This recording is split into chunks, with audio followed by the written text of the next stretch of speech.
Atos, no capítulo 2, a partir do versículo 42, nos dá o seguinte relato. Perseveravam na doutrina dos apóstolos, e na comunhão, no partir do pão e nas orações. Em cada alma havia temor, e muitos prodígios e sinais eram feitos por meio dos apóstolos. Todos os que criam estavam juntos e tinham tudo em comum. Vendiam suas propriedades e bens, distribuindo o produto entre todos, à medida que alguém tinha necessidade. Diariamente perseveravam unânimes no templo, partiam pão de casa em casa e tomavam suas refeições com alegria e singeleza de coração, louvando a Deus e contando com a simpatia de todo o povo. Enquanto isso, o Senhor lhes acrescentava dia a dia os que iam sendo salvos.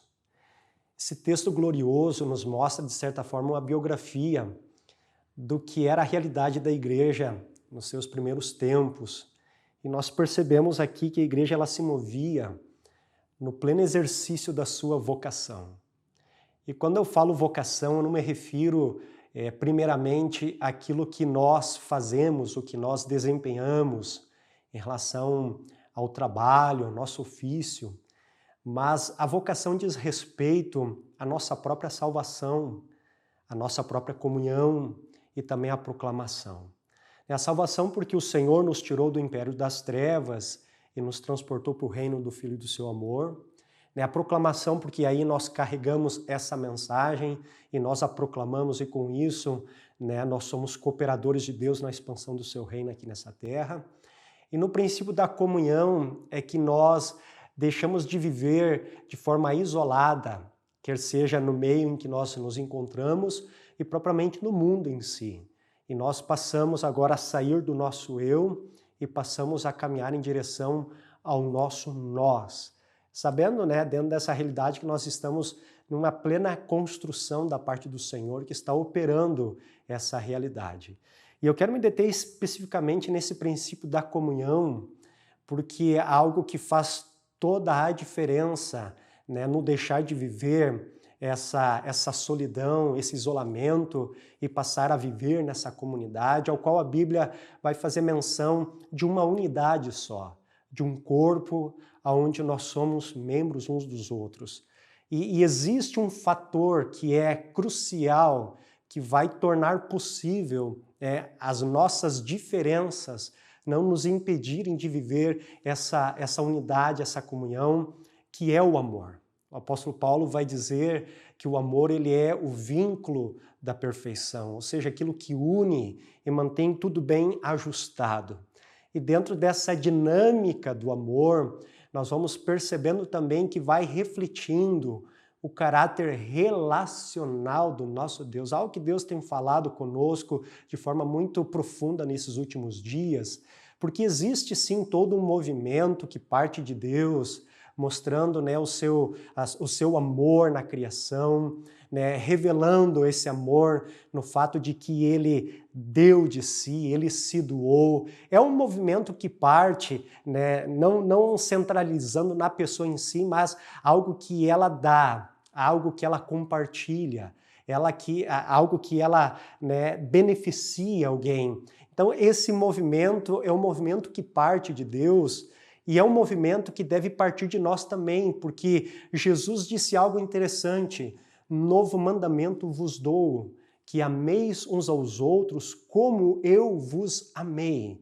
O apóstolo Paulo vai falar algo semelhante em Romanos 13, quando ele vai dizer, citando alguns dos mandamentos, e aí ele conclui dizendo: se algum outro mandamento há, tudo se resume neste: amar o próximo como a si mesmo.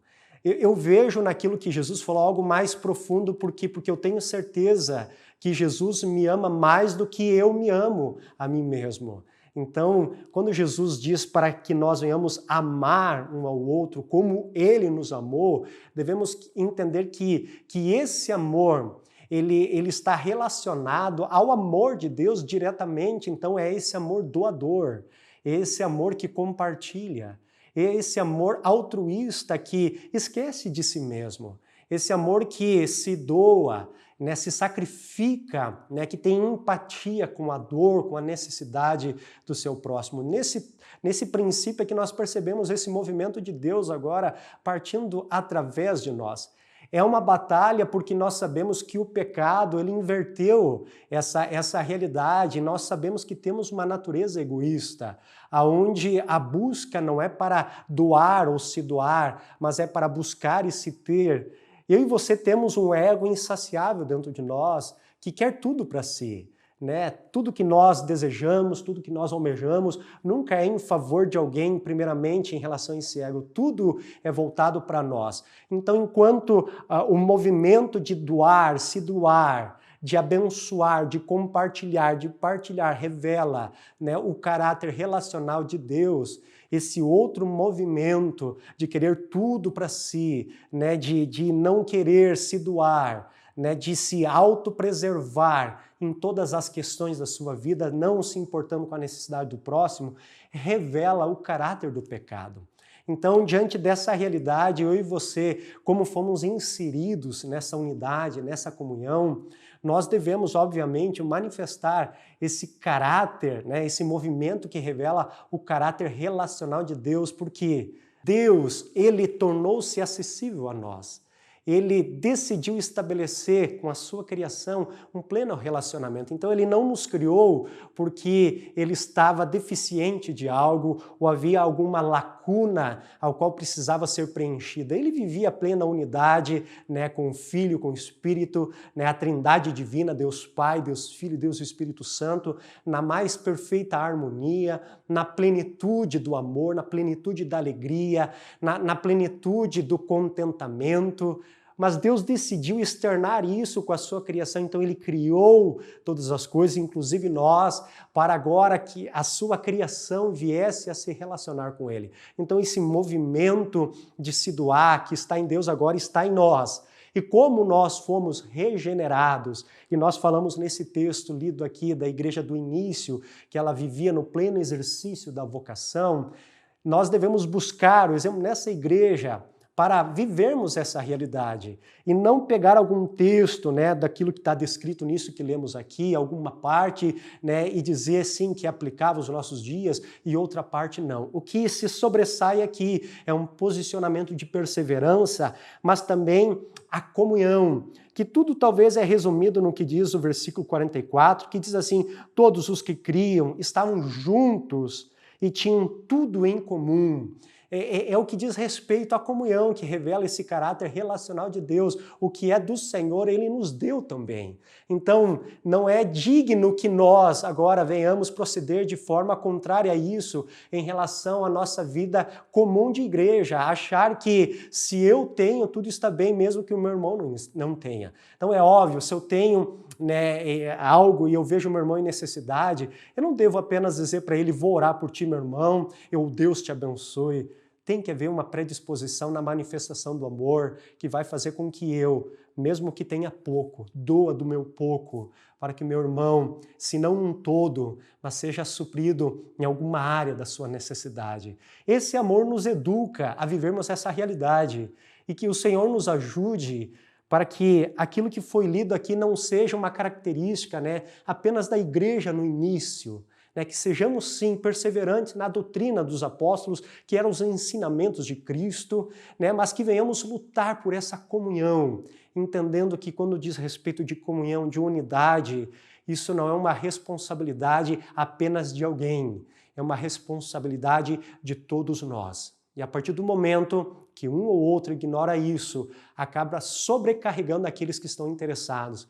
Então que venhamos permitir que esse amor de Deus, que foi derramado em nossos corações, como diz o apóstolo Paulo, mediante o Espírito Santo, ele faça com que todo o egoísmo, todas as invejas, os ciúmes, eles sejam varridos do nosso coração, para que a misericórdia, a compaixão, né, a graça, que primeiramente nos beneficiou, agora flua da nossa vida para beneficiar o nosso próximo. Tenho entendido que o homem que é movido por compaixão, ele está se movendo no movimento de Deus.